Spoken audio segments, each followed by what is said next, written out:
जय जोहार जय छत्तीसगढ़ संगवारी हो मोनिका आज अपन मइके जावत हे काबर मइके जावत हे त यह तीजा मनाल जावत हे कदा पहली तीजा रे इस साल। तो सुनो मोनिका कहाँ थे। जय जोहार संगवारी हो। इस साल में तीजा मनाल जात हो। इस साल मोर पहली तीजा है रे। पिछले बार तो कोरोना में छेका गिरे ने कर कारण नहीं जा पाहन। तो इस साल बहुत ज़्यादा खुशी होत कि मोर पहली तीजा है रे। बहुत ज़्यादा खुशी होत है।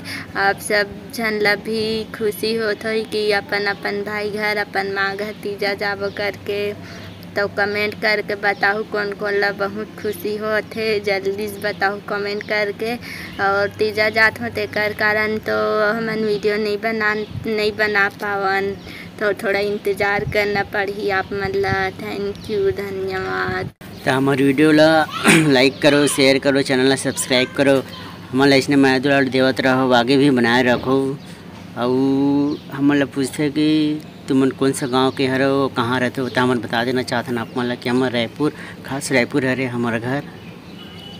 क्या अपन माया बना हम संजय नगर में रायपुर में रतन। तो इसने माया दुलार बनाए रखो। अपना जय जोहार जय छत्तीसगढ़ संगवारी हो।